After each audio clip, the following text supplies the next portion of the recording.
record this. So consequently,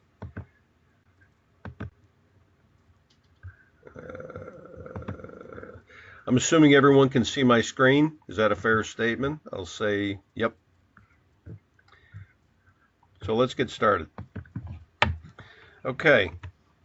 First and foremost, this presentation talks about stone wool insulation applications for interior and exterior commercial buildings, and providing a better understanding of what stone wool is and how it performs in the building envelope. Before we get into that, I want to share with folks basically a little information about ROCKWOOL. I've been with the company over 6 years.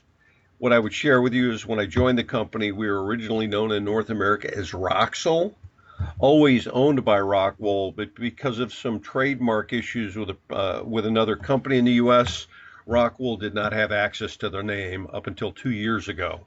Since that time, they've rebranded ROCKWOOL to become ROCKWOOL globally, so that no matter where you go in the country, no matter where you go in North America, it's the same product, same message, same name of the company. ROCKWOOL's got well over 80 years of manufacturing experience in the globe. Originated out of Denmark. Basically, the product began to expand during the 70s, during the oil crisis. Here in North America, the very first plant that was established was in 1988 in North America out of Milton, Ontario. Since then, there are 4 manufacturing lines, 3 manufacturing facilities in North America. 6 years ago, the first North American plant of the 3 was built and established in Byhalia, Mississippi.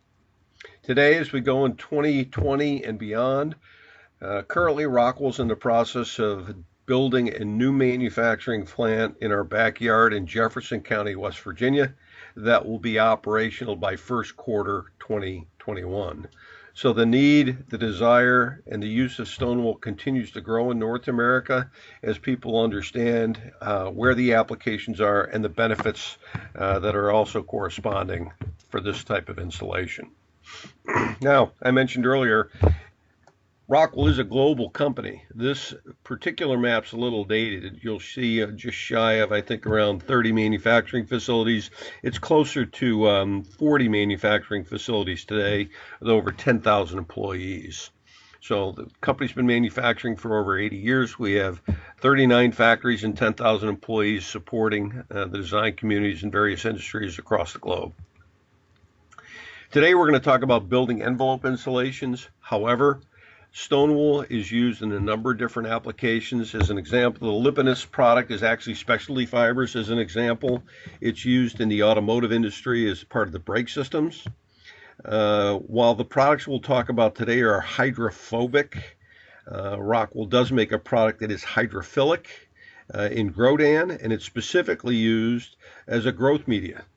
The unique feature of Grodan is it requires 90% less moisture or water to support plant life. So in those areas that are arid, have water restrictions, but still need to grow vegetables and foods and things of that nature, Grodan is obviously a very, very important product to sustain that. Rock Panel is a European product. It's an exterior cladding. It's not available here in North America. Rockfon is our ceiling tile business. 6 years ago, ROCKWOOL purchased Chicago Metallic and integrated that in with the Rockfon system, which is currently manufactured out of Byhalia, Mississippi. But that's not all. ROCKWOOL also has a technical insulation group that focuses on petrochemical plants for pipe insulations, tank insulations, also work very closely with the marine industry for insulating ships, as well as offshore platforms. Fire safing is a staple, been around for years. Most people recognize the need for fire safing within buildings, between floors, etc. And this product's been used for a number of years. The last business that I'm sharing with you is our core solutions. Think of that as the OEM business of ROCKWOOL. This is where you take ROCKWOOL and put it into specialty applications. As an example, Metal Span makes a non-combustible sandwich panel, metal skin, that utilizes stone wool as its core within the assembly. Tesla actually was using stone wool as a at one point as a covering for the batteries that basically had issues with potential fires. So there's a lot of different applications for stone wool. It's just not on building envelope, and these are just an example of some of the areas where it's used. So why consider using stone wool? Well, there's several unique features. We'll talk about this in this presentation. Obviously, you got a high temperature resilience. The product is basically non-combustible. Works very well in concert with moisture. It's moisture resistant. And from an acoustical standpoint, because of its non-directional fiber, it actually handles a broader range of sound types that we'll go into in detail, as well as help to mitigate impact sound that can occur depending on what your exterior skin consists of. So this is an AIA presentation. In working with the Potomac Valley chapter, they have submitted to me the names of people in attendance with AIA numbers, etc., and I'll make sure that all parties get proper recording of this presentation for continuing education credits as well as certificates confirming the course that you have taken the course if you intend to pursue HSW as well as US-GBC credits. And of course, this material is copyrighted in U.S. and international law. So what are our learning objectives today? Well, hopefully at the end of this presentation, you'll have a much better understanding of the thermal properties and the energy efficiencies of stone wool insulation versus the traditional products that are used in building envelope for walls and roofs, such as foam plastics. We're going to talk about how stone wool is different than fiberglass when we're looking at acoustical performance and how that impacts the interior or the exterior, the building for that matter. We'll discuss specifically the features and benefits of stone wool, and then we'll conclude by providing some information about environmental summary as well as the lead credits that are available when incorporating stone wool into your project. So, what is stone wool? Well, I think it's important to start with the big picture. Obviously, on the face of the planet as well as North America, we have an issue with CO2 emissions. And obviously there's a tremendous amount of effort moving forward to try and reduce the overall carbon emissions that occur in North America as well as in the globe, because 40% of those emissions typically come from buildings. So the goal that AIA has by 2030 is to be carbon neutral. And in the process of doing so, the goal is to reduce the amount of energy consumed by buildings by 10% every 5 years. So that's kind of the big picture of where we're going as it relates to construction in North America and on the face of the planet. The challenges that I think design professionals have, obviously, is when you're designing a building envelope, depending on where the building's located, we have to take into account a number of different factors. And climate zones are probably the biggest, because in the United States, we have some real extremes. We have snow, we have ice, we have hurricane events, we have high heat. So when you're actually working on and trying to provide the proper building envelope to meet, as an example, some of the moves and some of the changes that have occurred within our energy code, it's very important to take into account how these products in the building actually perform. So when we talk about commercial insulation types, we can basically break it down into two aspects. First and foremost, it's common to hear and use the term mineral wool. Well, mineral wool is a fibrous insulation type and really consists of three types of material. Fiberglass, which we're all comfortable with, stone wool, which we're talking about today, and I will share with you what slag wool is. So those are all basically considered mineral fibers, and they're all fibrous in nature. On the foam plastic side, we have your polyisocyanurate foams, we have your extruded and your expanded polystyrenes, and of course you have your polyurethane assemblies that are also utilized in the marketplace. Now, if you're not familiar with the differences in foam plastic, your foam plastics basically use blowing agents to basically achieve a higher than air R value. Back in the 90s, we were using CFCs or chlorofluorocarbons as our blowing agents to provide a higher than air R value. Today, because of issues with the ozone and the adaptation of the Montreal Protocol, CFCs have pretty much been discontinued or out of our workspace, whether it be automobiles, insulation, etc. So today, we're basically using a combination of air and or pentane. So polyisocyanate foam has an R value at 75 degrees mean Fahrenheit, which is important to understand, of roughly around 5.6 to 5.7 per inch. And again, the blowing agent used is pentane. Your extruded polystyrenes use a combination of air as well as pentane. So consequently, their thermal performance at 75 degrees is a R value of 5 per inch. And lastly, when we look at expanded polystyrene, they primarily use air as their blowing agent. So consequently, the thermal value of that product per inch is roughly 4. Now, let's talk a little bit about stone wool. Within this segment, there was a video inlay that I know will not perform or actually work according to plan, so I'm going to skip that. What I want to talk about, and as part of that, I will send you a link to our video so that you can see a clip that talks about how it's made that was done by the Discovery Channel. I'll use this slide in lieu of the video to give you a snapshot of what stone wool is and how it's made. Now, I said earlier that when it comes to mineral fibers, there's 3 classifications: fiberglass, stone wool, and slag wool. So when you take a look at the composition, stone wool consists of basalt rock, which is volcanic rock dug out of the earth, and third-party slag. Those 2 products are mixed together with a recycled content of up to 40%. And that's the slag predominantly that we get from the steel industry. Rather than take it to the dump, companies like ours will buy the material and incorporate it in to make, obviously, stone wool insulation. Slag wool is 75% slag and only 25% basalt rock by definition. So it's a matter of how you bake the cake. And there are differences in handling as well as performance characteristics when you're dealing with stone wool versus that of slag wool.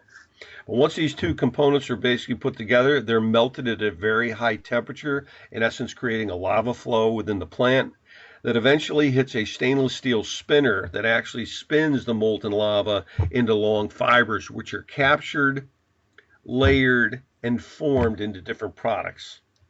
So the different product applications may be indicative of the type of density of the finished product. So as an example, stone wool is used in a multitude of applications. It's being frequently used in Rainscreen applications. It's used as sheathing and residential. It's used under standing metal seam roofs. Obviously, it's manufactured into ceilings. We talked about that in ROCKWOOL. It's also used in mechanical rooms to control sound as well as parking garages.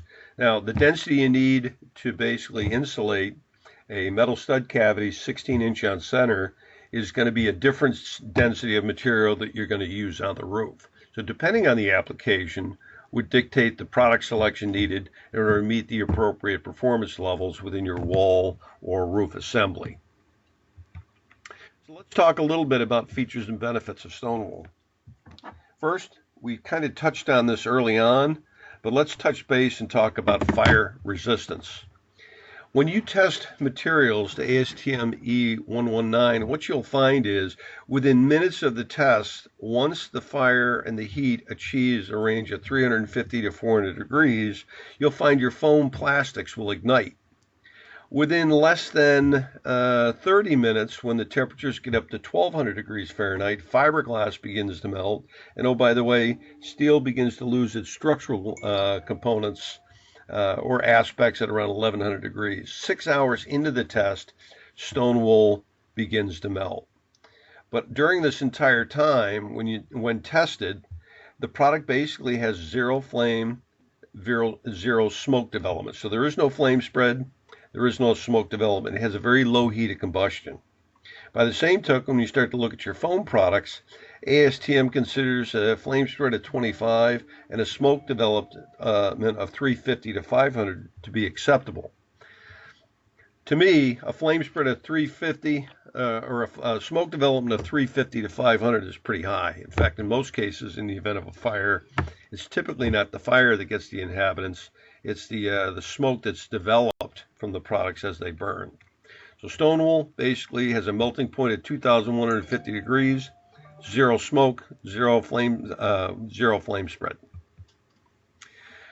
Within the United States, there are a number of fire concerns. This particular project is a casino out in Las Vegas that in 2008 unfortunately had a fire while folks were working on the roof. I think the key thing to take away from this photo is if you take a look at what's transpiring, it may have started at the roof, but because of combustibles in the sidewall, this particular fire started to cascade down the face of the building. While no lives were lost in this, significant revenue was lost, as well as closure of the building to do smoke mitigation repairs, all of those things that occur in the event of a fire. A little more recently, in China, on a high-rise construction, during the course of assembly and construction, there was an accidental ignition of the foam insulation panels that were part of the assembly. Unfortunately, in this case, 58 people passed away. And of course, in addition to that, because of the heat that was generated as this building burned, several buildings nearby were also damaged in the process. Now, this is a fire that you may or may not have been familiar with. What's interesting is, my understanding is the fire actually started on a balcony with people doing some barbecuing. There's no sound to this, but I am just going to show this to you. I don't know how it's going to play on your end, but it'll show you how the fire propagation occurred when using foam products within exterior panels and catching fire. So what you'll notice here in a very short period of time is how quickly the fire escalates up the face of the building. But in addition to that, you've got molten products that are actually dripping off the face of the building as well. So obviously there's a genuine concern as it relates to managing life safety, making sure that occurs, and obviously providing fire safety as well. So as we've gone through recent code changes, one of the things that has changed with that is the enforcement of NFPA 285. I won't call this a new industry test because NFPA 285 has actually been on the books since 1979, 1980 procs, but it's never been enforced. So the NFPA 285 is a fire test that actually looks at your combustible materials in the wall assembly, be it cladding as well insulation. The actual verbiage and the actual description of NFPA 285 is listed here. And really what it does, as I said earlier, it evaluates the fire propagation characteristics for non-load bearing wall assemblies that are basically containing combustible components. This test method obviously is tested in accordance with foam plastics we use, expanded, extruded, as well as ISO. Now, if you've never seen NFPA 285 and how it's developed, it's actually a 30-minute wall assembly burn test. It runs for exactly 30 minutes. You got fire on the mock-up is built within the chamber. There's fire on both sides of the wall with fire going up the face. When the fire's lit, after 30 minutes, two things happen. So as an example, on the left-hand side, where you see the brick facade or brick facing, this particular assembly passed because the fire was not cascading up the face nor spreading widthwise. However, the cladding attachment on the right-hand side failed because, as you can see, within 30 minutes, it was not only spreading widthwise, but it also was spreading directly up and to the top of the actual wall assemblies. So this is how different assemblies are tested to determine whether they meet or they do not meet NFPA 285 when combustibles are involved. Now, in the IBC Chapter 26 on plastics, this is where the changes occurred, and this basically applies to building type 1, 2, 3, and 4. Obviously, you've got reference to being tested in accordance to ASTM E119, which we talked about. We talked a little bit about flame spread and smoke development, but more importantly, the wall assembly has to be tested and comply with NFPA 285. So within this flow chart, there's a little bit of an example of when and where and why you might need to use or have NFPA 285 required. Very simply put, if you have a wall assembly that's basically above 40 feet or 40 feet above grade and you're using a combustible water resistant barrier, you have to have testing done, NFPA 285 testing. If you're using insulation foam plastics, and typically it's more than one story, you'll find that the wall assembly will need to be tested and meet NFPA 285. So that's just a snapshot. Obviously, local jurisdictions and local code officials may have different adaptations to this, but basically this is what the base code says. So, as we move forward, let's talk a little bit about sound. Now, for most of you on this conference call, you may be familiar with both of these ratings and maybe not. You've got outdoor-indoor transmission class, which is OITC, versus STC ratings. And they're both very important today when we start to look at managing sound within the building envelope. Your OITC typically deals with airborne sound and the energy lost as sound transmits through the building.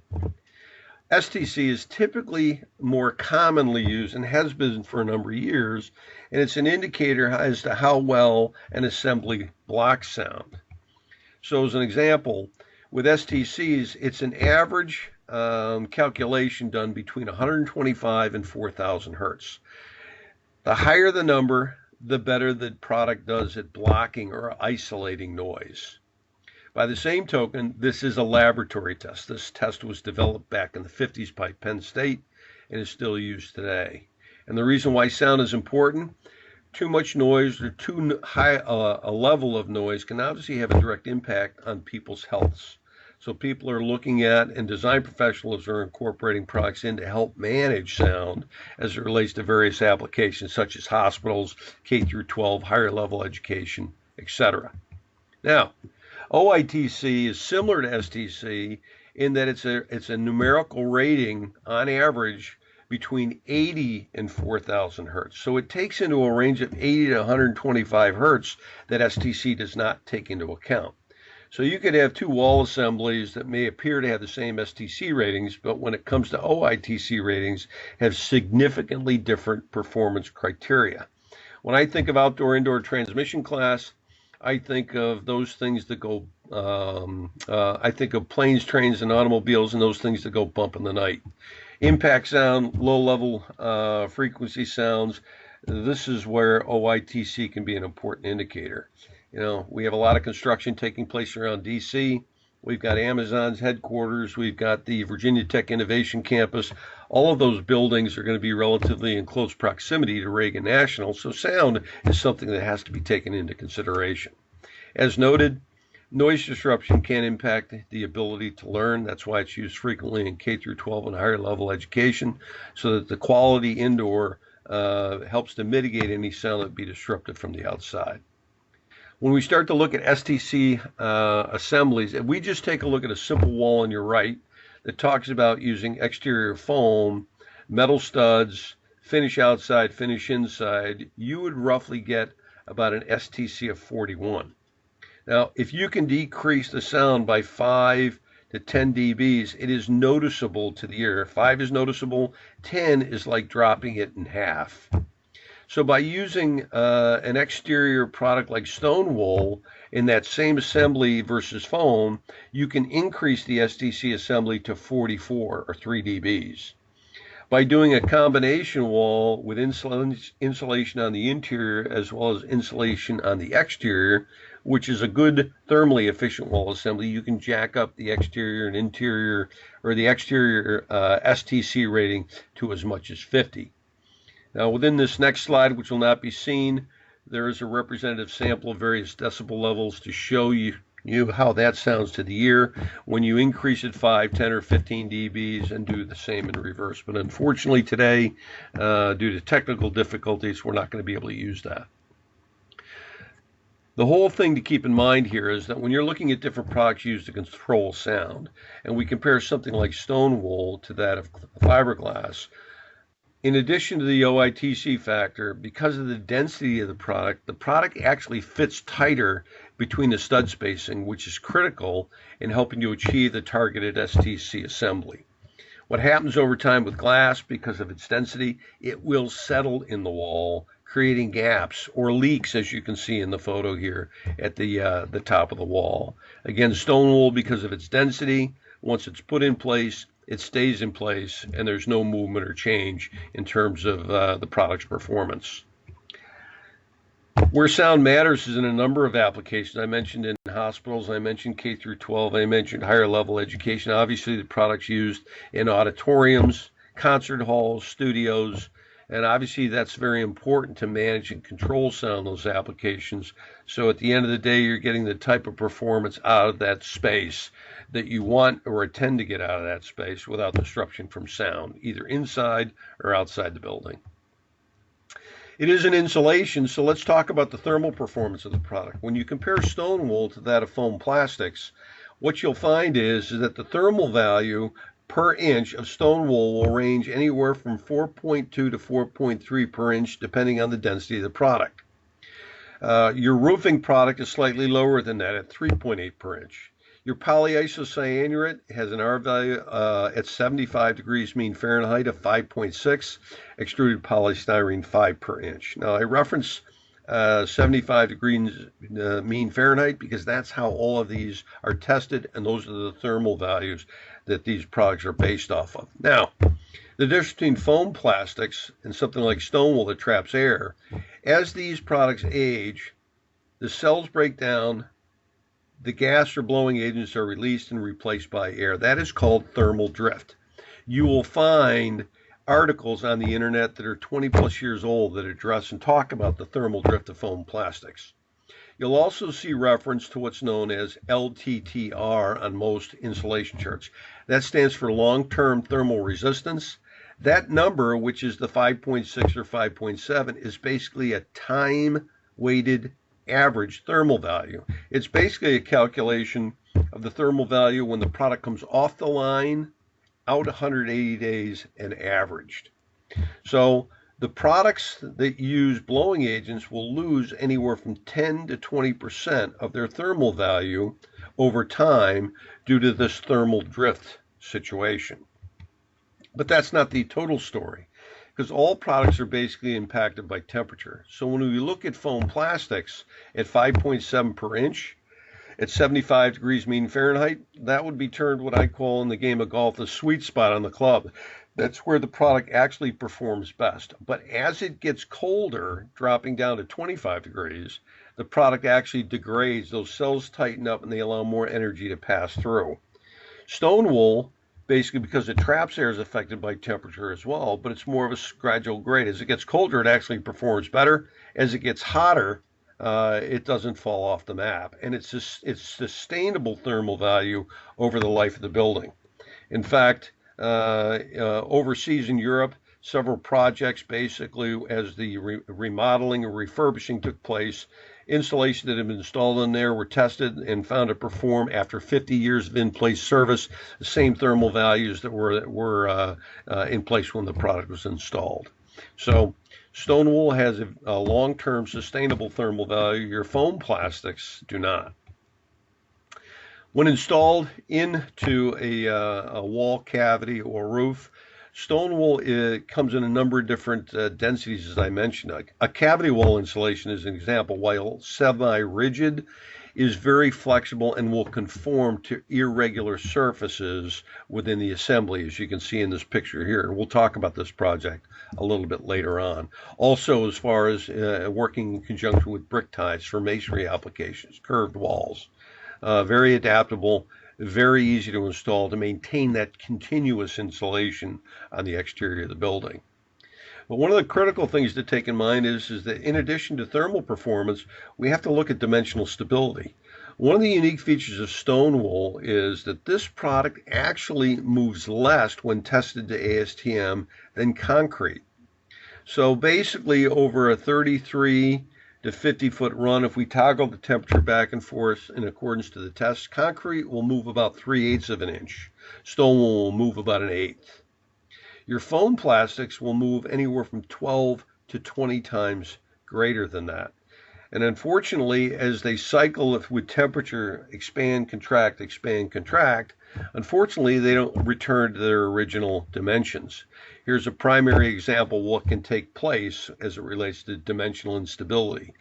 You can see where all of the fastener plates are in this roof assembly, as well as what I call window painting, the actual seams within the board that are allowing energy out of the assembly. But in addition to movement in this particular application, You also have to be concerned with water breaches because you're putting more and more pressure as you expand and contract on the membrane assembly that can shorten the life cycle of that particular product. In this case, we're looking at a roofing application. Water repellency. One of the unique features that stone wool offers is, I mentioned earlier, these products are hydrophobic. So when people ask me if it absorbs moisture, you can force, depending on the density, moisture into the fibers, but they don't necessarily absorb it. This product acts more like a drainage plane, as you can see from the example below. It will actually cycle with water and it will actually dry out. So it's an ideal product when using in the building envelope skin from a moisture standpoint. If we take a sample of stone wool and we submerge it under 5 inches worth of headwater column pressure for 30 minutes, weighing it before it goes in and weighing it when we take it out, basically what you would find is within a minute, it's within less than 4% of its original weight. Within 12 hours, it's bone dry. So while this is an extreme application, and I doubt we're going to have many buildings that are going to be submerged underwater unless there's flooding for more than 30 minutes, the key takeaway here is the product's hydrophobic, it sheds bulk water, and it has tremendous drying capabilities. A couple example of projects where the product's been used on the exterior skin. This is a very unique project. This is the largest hospital built in Montreal. During its construction, the project ran into some issues with the cladding manufacturer where the cladding was delayed by up to 24 months. So this particular example and this particular product was exposed to the elements in Montreal for 2 years. At the end of that time frame, when the cladding arrived, the building owner, the inspector, and the design firm inspected the building to see how the insulation performed over that time frame. I think it's safe to say the manufacturer watched this and monitored this closely over the 2-year period as well. And it was determined that the insulation was fully intact, performing exactly the way it should, and consequently was eventually covered up. This is another photo showing the scale and scope of the project, with some of the cladding being installed on the far right-hand side in the bottom photo. I talked about basically the ease in installation. This is Rush Hospital out of Chicago.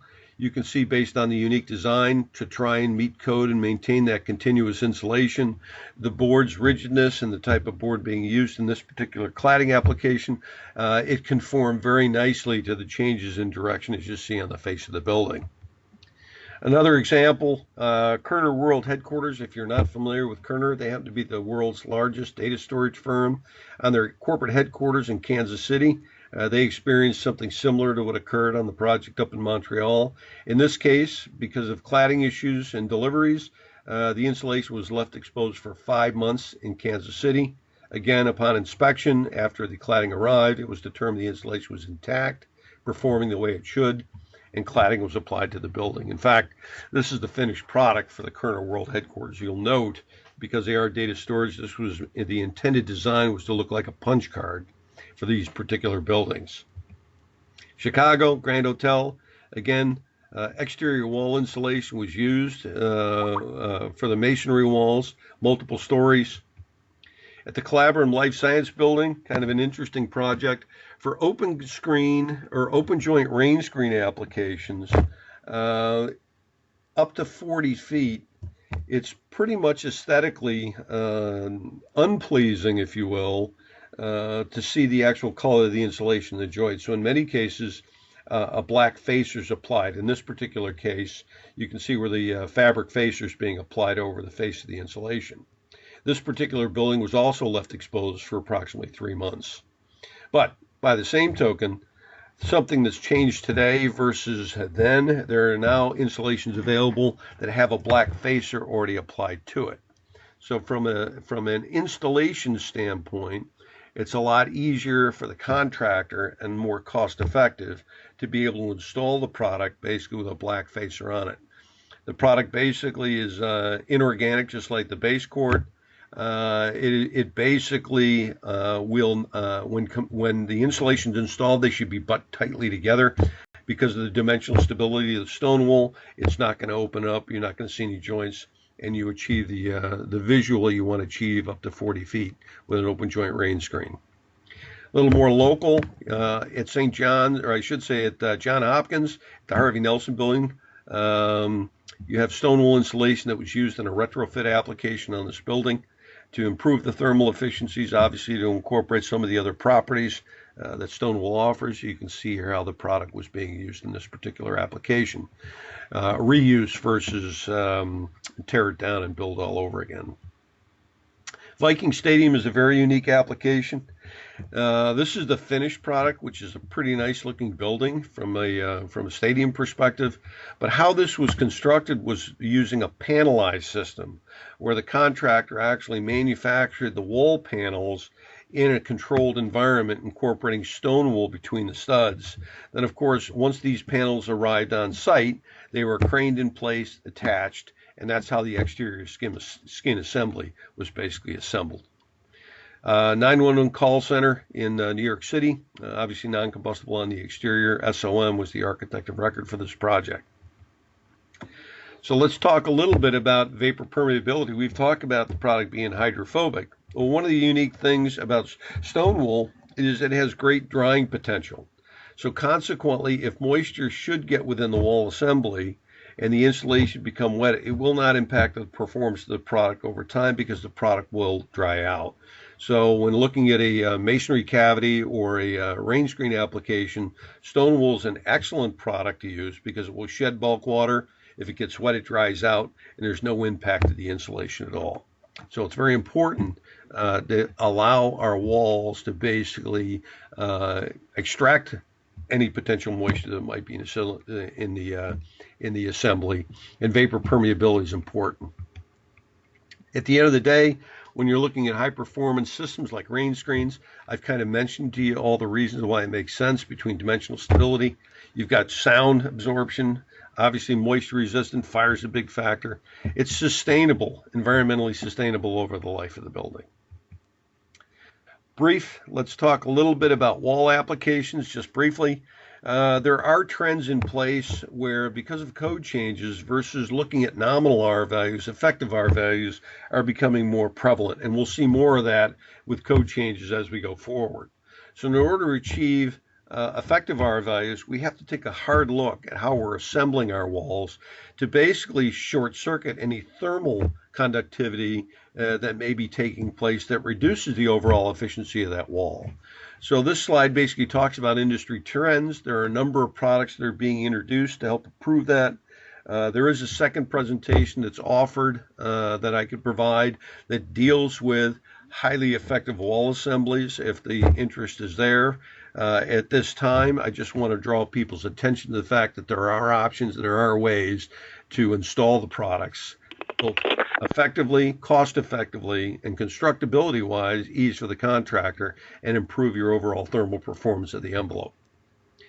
Finally, we're going to talk briefly about roofing applications.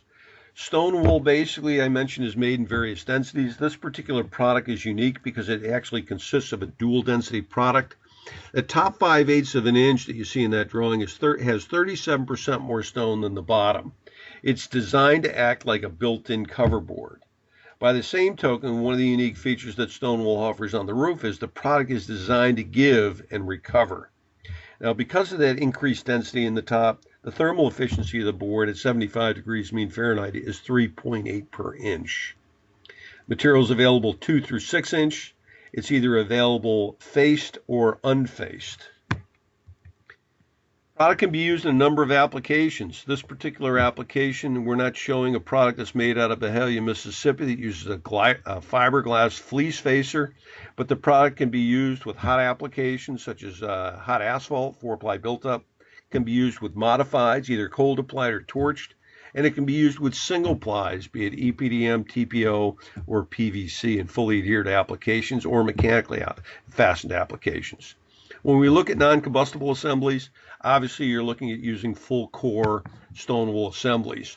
The closest project in Maryland I can think of to a full stone wool application is the Mack Truck Manufacturing Facility in Hagerstown, Maryland, where there's over 1.6 million square feet of building that has an entire envelope that's non-combustible, utilizing a full density full height stone wool at the roof line. Products available in tapered. Obviously, we need to make sure that water gets off the roof. When retrofitting buildings, obviously, we'd like to think that everything has built-in slope in the deck, but that's not always the case. So stone wool is available and can be manufactured into tapered assemblies. We talked about thermal performance before, and I thought it'd be important to share some work that was done by the National Roofing Contractors Association. It's an association that's been around for 142 years, and the association became concerned about the published R values for foam plastics. So using an ASTM test that measures the thermal performance at 4 data points, 25, 40, 75, and 110, they gathered 7 representative samples from the marketplace and had it tested to this ASTM. Now, what you'll notice is that the stated R values for these products, which were on average anywhere from 18 months to 2 years old, had a stated R value of 5.6 per inch. So if you look at the 75-degree column and you look at 5.6 per inch, you're going to find there's only roughly 3 samples there that actually meet the minimums of 5.6 per inch or close to it. As we move with temperature both ways, I think what you'll see is that you can see the change in the impact that temperature has on the various products depending on the manufacturer. Bottom line is, at 25 degrees, the average of these samples turned out to be an R value of 4. At 25 degrees at 110, it was 4.9. So the point I want to make is the fact that thermal values are not only affected by their composition, but also by temperature. They are temperature dependent. Now, where it may make sense to incorporate stone wool in with a foam plastic application, if you're retrofitting a building, building heights and building design limit the amount of insulation, yet you're trying to bring it up to code. Many design professionals have incorporated a hybrid approach. Hybrid approaches have been used for years. But basically by hybrid, I mean that if you can take ISO and bury it to the warm and winter side and insulate the insulation that traps air and performs better with temperature change, you'll actually improve the overall thermal performance of that assembly. From a cost standpoint, doing it this way, there are areas where products and components are eliminated so that you can actually get the system within the same cost, if not 2% of the previous assembly. In this particular assembly, you'll see 2 layers of ISO with a cover board, fasteners and labor, membranes the same, so that doesn't matter in either case. By substituting 3.5 inch of stone wool in over 3 inches of ISO, you can actually create almost a cost neutral application. In this case, there was a savings of approximately 9 cents per square foot. Depending on the contract, depending on the size of the building, that may vary. But stone wool can be a very cost-effective product to incorporate into a roof assembly. I'm not going to go through all of this, but I think it's pretty safe to say that, as I said earlier, because of the way ISO performs with temperature change, if we can insulate the insulation, you basically get an overall better performing thermal system. That doesn't change thermal drift, but the overall thermal value will perform better. Because of the dimensional stability of the top layer being stone wool, you will increase the service life of that membrane, extending its life cycle over time. And of course, you're adding non-combustibility, you're helping to manage sound, etc. From an environmental standpoint, because stone wool traps air, there's no off-gassing, which is very important. We talked earlier about its hydrophobic nature, how it sheds bulk water, yet it's vapor permeable. The product will not support mold or mildew. So that's very important depending on your application. We've already discussed the non-combustibility of the product. And of course, the material itself has up to 40% recycled content. When we look at LEED credits, typically the areas where stone wool will offer and provide LEED credits are in the 3 categories you see on the bottom as it relates to material resources, indoor environmental quality, and energy and atmosphere. So having said that, I'm going to get out of this screen mode, take a look at the chat box, and if your mic is working, you're more than welcome to verbally ask me the questions. But what we'll do now is we'll shift to that to take a look at what questions may have occurred during the presentation. One last thing I would like to share with folks is that stone wool does have a building science group globally. This particular group was put together and was put in place to support the design professionals when it comes to looking at building envelope and how these are performing. So this particular group consists of building science trained folks and or PEs, and they're basically there to promote or provide information on more efficient ways to deal with the building envelope, including detailing. But they will also provide effective R value calculations. If you're looking at thermal bridging modeling, those services can be performed as well. When we talk about air, heat, or moisture, we're really looking at WUFI analysis. And at the end of the day, they'll even do a full building modeling service. These services are at no charge. If you're working on a project, you want to see how they work, or if you've got some concerns about your assembly, you would basically come back to me and I would work with you to get the information that you need. So having said all that, I'm going to go over to the chat room now and see. Okay, folks, I don't know if you have any questions. If you do, you can try and unmute your mic and ask. If not, you're more than willing to ask me any questions you have through the chat box in the bottom left-hand corner.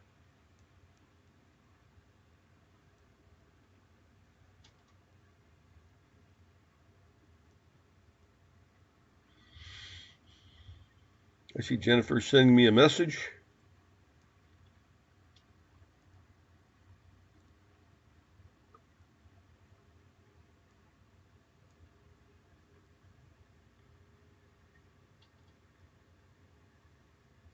The question is, can you use stone wool as an exterior continuous insulation on a masonry wall? Absolutely. It's done all the time. The means of attachment might vary, but as an example, we go over a block, precast walls, etc. So yes, you can use this as a continuous insulation over a masonry wall assembly.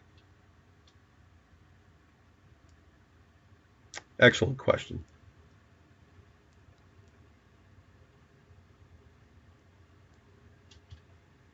Any other questions?